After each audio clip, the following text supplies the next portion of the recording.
Hello, Happy New Year to all of you. I'm Jina Kim, the host of the GeoVista. To kick off the new year, the GeoVista presents a special January series to forecast key international issues to watch in 2025. In today's opening segment, we turn our focus to the dynamics of the Middle East. Specifically, we'll take a close look at how the conclusion of the Syrian Civil War last December could reshape the region's political landscape. Join me, Jina Kim, as we explore the topic together.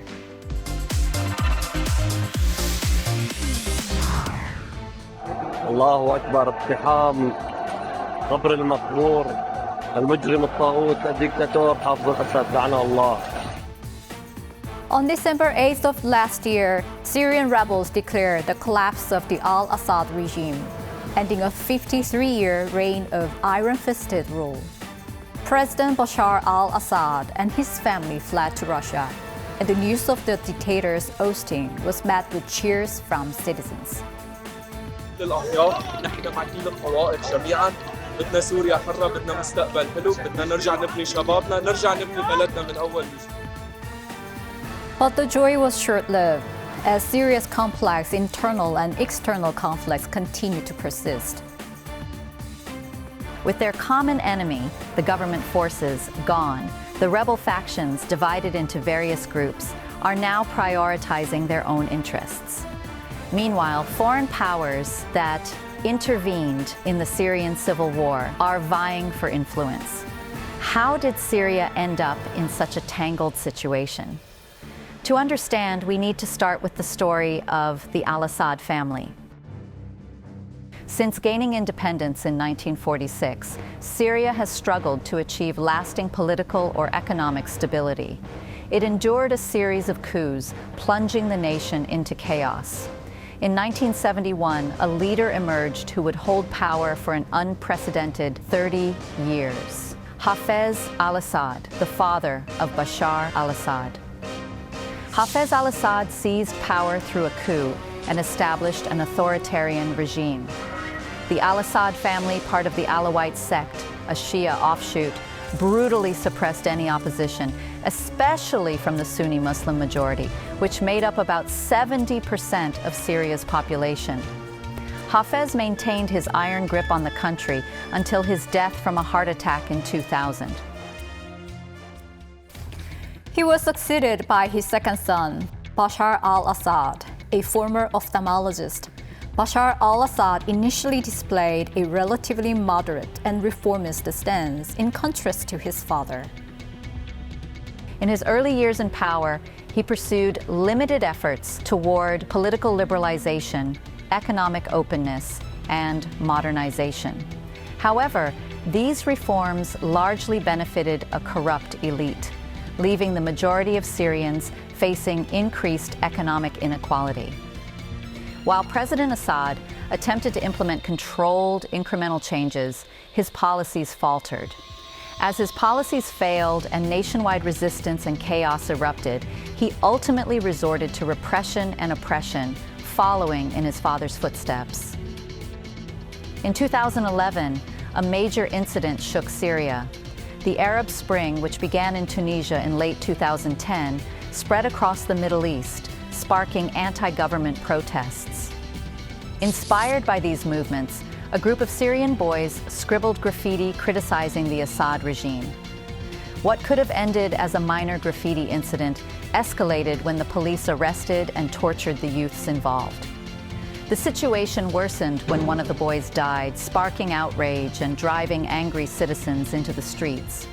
The Assad government intensified the conflict by deploying tanks and using deadly force to suppress the protests. During this period, some army officers, appalled by the government's brutal repression, defected and formed militias. These groups joined forces with other anti-government factions to establish the rebel movement, marking the start of the Syrian Civil War.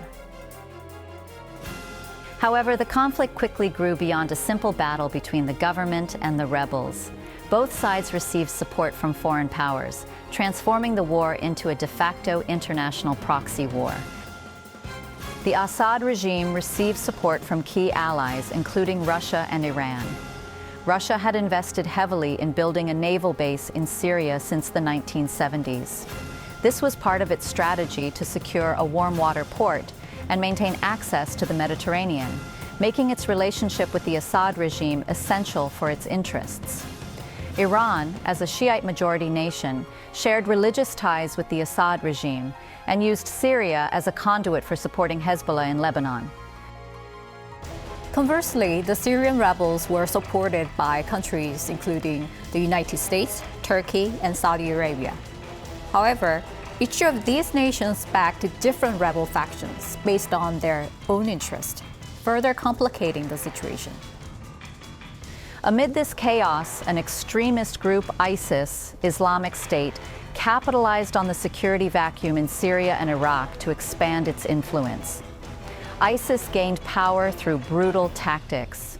Claiming to uphold Islamic fundamentalism, ISIS indiscriminately executing those who opposed its ideology, often through barbaric acts such as beheadings. The rise of this extremist terrorist group ultimately led to direct military intervention by the United States. The U.S. conducted airstrikes on cities with ISIS fighters, while also supporting Kurdish-led rebel forces in northeastern Syria to intensify the offensive against ISIS. While these efforts significantly weakened ISIS, they created new challenges. Connections between ISIS and the Syrian rebels were exposed, complicating international support for the broader rebel movement. Moreover, addressing ISIS terrorism required some level of cooperation with the Assad regime. Caught in a situation where neither the rebels nor the government forces could be fully supported, the international community lost the momentum for active intervention in the civil war. Seizing the opportunity, Russia bolstered Assad's offensive against the rebels. Further complicating matters, President Trump announced the withdrawal of U.S. troops from Syria in late 2018, adding another layer of complexity. The Syrian Civil War had become a stage for international conflict, entangled with the diverse interests of numerous countries. Ironically, what brought an end to the protracted Syrian civil war was another set of conflicts. Russia and Iran, the primary backers of the Assad regime, became deeply involved in the Ukraine war and the Gaza conflict, diverting their attention and resources away from Syria. As the Syrian government forces weakened rapidly, the rebels seized the opportunity to intensify their offensive. Within just 11 days of the attack, the Assad regime was overthrown, marking the war's dramatic conclusion. Amid the scars of prolonged civil war, the international community is intensifying efforts to restore stability in Syria. Key Middle Eastern nations and Western powers have agreed that Syria's new government must be established through peaceful and democratic processes. The United States has also revealed its ongoing dialogue with HTS, or Hayat Tahrir al-Sham, a key faction among the rebel forces. The Syrian rebels have conveyed a message that they will avoid involvement in any future conflicts, signaling a focus on rebuilding and recovery. We've been in contact with HTS and with other parties, and we've also shared the principles that I just laid out for our ongoing support, principles, again, that have now been adopted by countries throughout the region.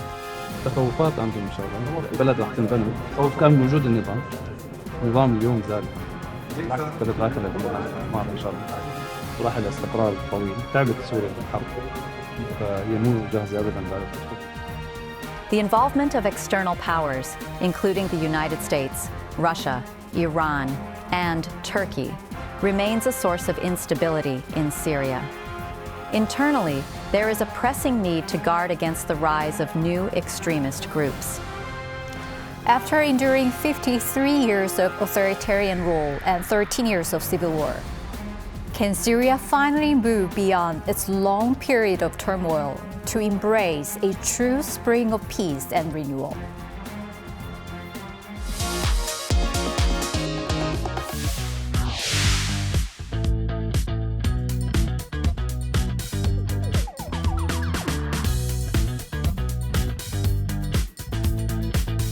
We've just explored the factors behind the collapse of the once ironclad Assad regime in Syria and how the Syrian civil war evolved into a proxy conflict for regional powers.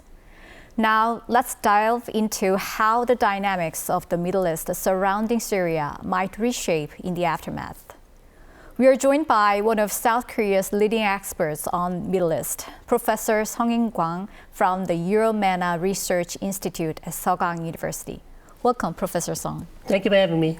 So, following the sudden collapse of the Assad regime, the global attention has been paid to ensuring very orderly transitional power in that country.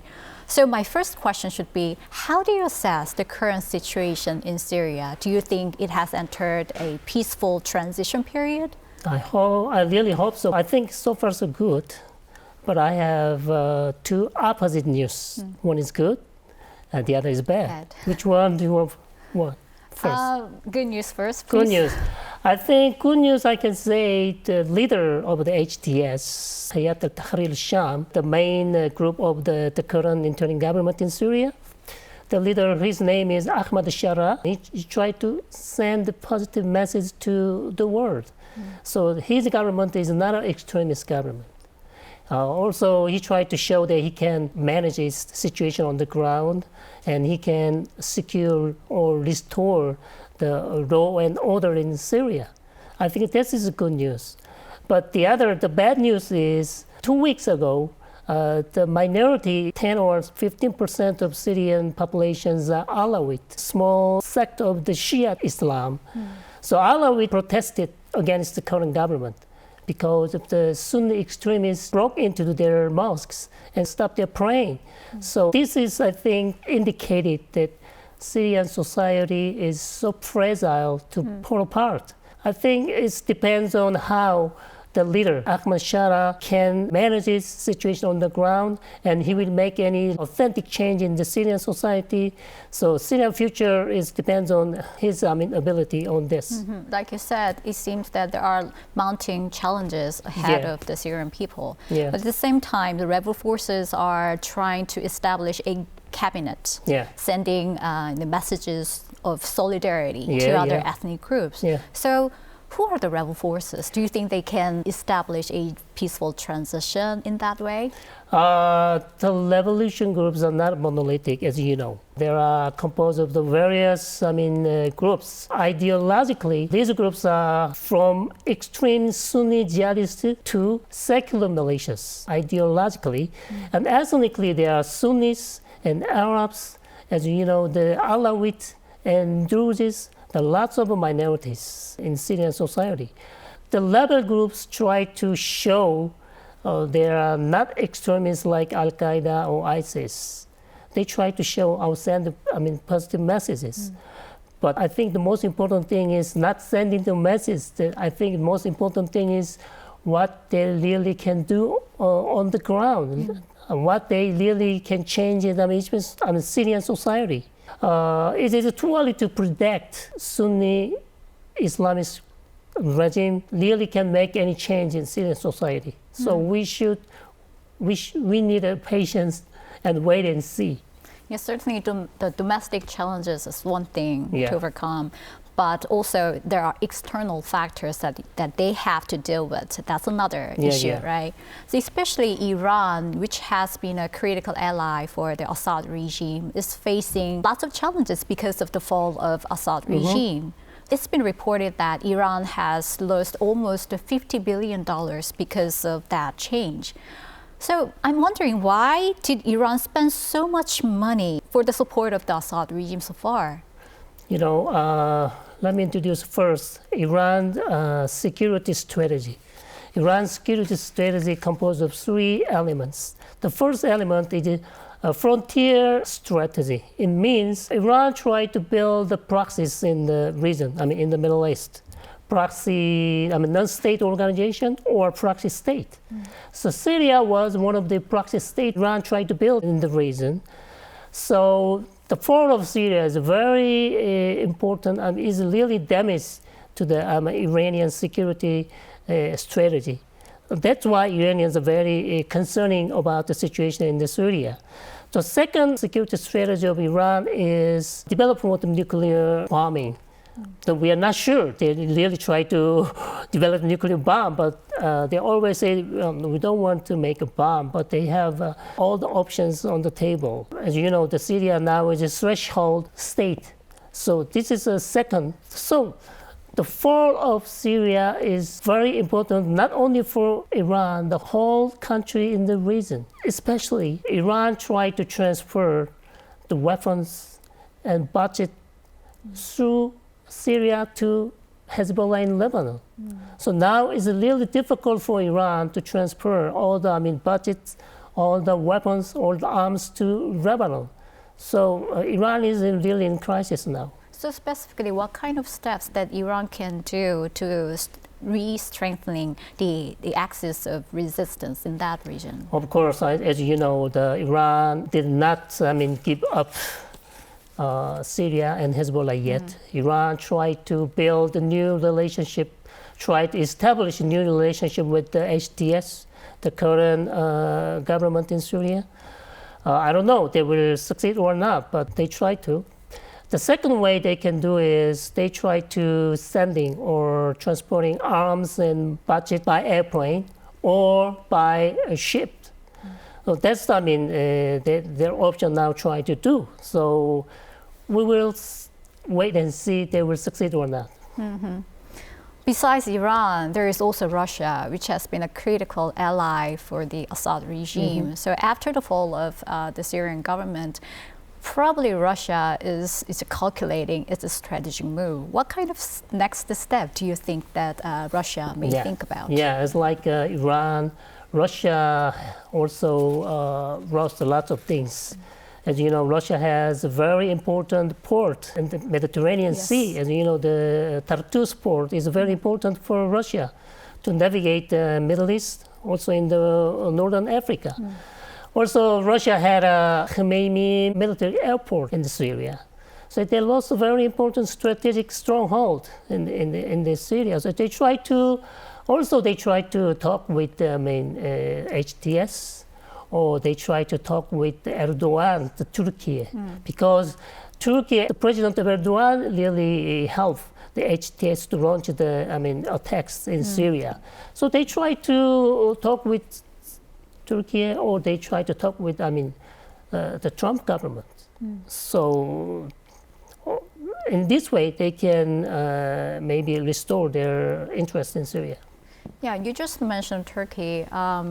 While Iran and Russia are scaling back, we are seeing other nations are just feeling the security vacuum in that region. That's what I get.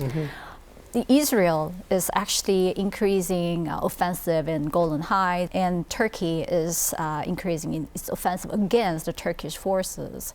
How do you see the outcome of this turmoil? Do you think that will have an impact on the stability in Syria? Of course, that has a great, critical impact on the stability of Syria, I think. Especially, I think the most important key man for the future of Syria is President Erdogan. He is the man. He armed HTS, and he pushed HTS to launch against the Assad government. So he also tried to do some military operation in the SDF. As you know, the Syrian Democratic Forces, they are located in northeastern part of Syria. The SDF supported by US also. I think Erdogan's main goal is try to put SDF under the command of HTS. That's the main goal of Erdogan, because in Turkey, there are lots of Kurds living in Turkey. They try to build any autonomous government inside of Turkey. So Erdogan really hated that idea. So that's the main goal of the Erdogan. I think for the future of Syria, I think Erdogan's move is very important. That's why I think the coming government, Trump government, should talk with Erdogan to stabilize Syria. So another key foreign power is obviously the U.S. And President-elect Trump once mentioned that the U.S. is not going to be involved in this conflict. Do you think it's a good idea for the U.S. to engage Syria so that it can become a stable country, or do you think it is good for the U.S. to stay away from it? Absolutely, I think he should do something. Yeah. As you know, as you mentioned exactly, the first response of Trump to the Syrian crisis, this is not a U.S. fight. We're not gonna involve it. We'll stay out of it. But I think after he entered the White House, he will learn about it, and he will see, oh, this is a serious problem, because the Syrian crisis may lead to the whole Middle East to another turmoil. I think Trump should talk to Erdogan and to solve or to find any solution to satisfy Erdogan and the SDF in Syria. I think that's the best way. Certainly, the situation in Syria reminded us the complexity of the situation there, and their situation is very closely intertwined with the differing interests of the neighboring countries. How will the situation in Syria reshape the political dynamics in this region, and why should we care about that? That's a good point. First, the worst scenario is Syria became another the Libyan state or Somalia state. So endless civil war will occur again if nobody cares about it. So I think in this case, what about other countries, neighboring countries are doing nothing? No, they will support for their interests. For example, Qatar, they will support this HTS government. Or maybe Saudis and UAE will support maybe SDF. Maybe Israel will support SDF. As you know, we have a very good history. Israel has very good relationship Kurds in Iraq. So the U.S. should also support SDF. So there is going to be another, and there's a civil war and a proxy war. So I think we should very concerned about the situation in the Syria, pay attention to what's happening in Syria, and then we should prepare for what we can do, or what the thing we can secure our interests. I think, as you know, we don't have any official relationship with Syria before, because North Korea has first had a diplomatic relationship with Syria. So I think we should prefer. Or, as you know, the current government have met many officials from Germany and France and UAE and Saudis. I think the time has come. I don't know when it's going to be, but we should prefer to contact with the current Syrian government to make any official or diplomatic relationship. I think that's a very important thing we should have to do. Like you said before, it's too early to tell whether Syria will become a stable country, but that's something that we should pay attention to continuously, right? Yeah, exactly. Thank you for sharing your insights. Thank you so much.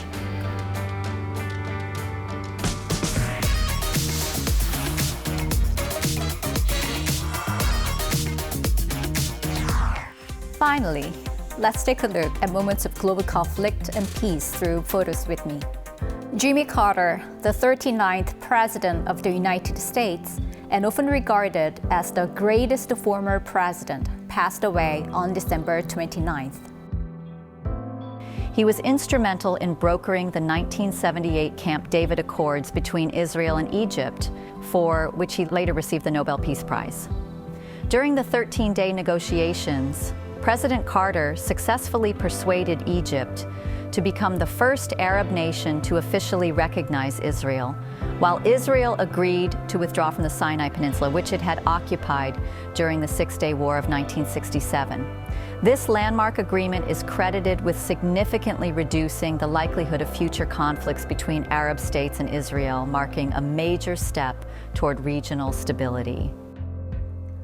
On December 30th, Israel escalated tensions at the UN by defending its airstrikes in response to 300 attacks by Yemen's Houthi rebels in 2024. Just days later, on January 1st, the Houthis staged a rally in Sana'a, displaying mock missiles and signaling their resolve to resist Israel. With Israeli Prime Minister Benjamin Netanyahu warning that these military operations are just the beginning, the likelihood of further retaliatory strikes between the two sides appears high. Concerns are mounting that the conflict between Israel and the Houthis could mark a new phase of instability in the Middle East. On New Year's Day, a pickup truck rammed into a crowd in New Orleans, Louisiana, killing at least 15 people and injuring 30 others. The suspect, identified as a former U.S. military veteran and an ISIS sympathizer, has led the FBI to classify the incident as a terrorist attack and launch an investigation. This tragedy underscores the ongoing threat of lone wolf attacks inspired by ISIS's extremist ideology, even after the group's physical strongholds in the Middle East have collapsed. ISIS has utilized the internet and social media to spread its extreme ideas and target vulnerable individuals for radicalization, posing significant challenges for law enforcement agencies in detecting and preventing such attacks.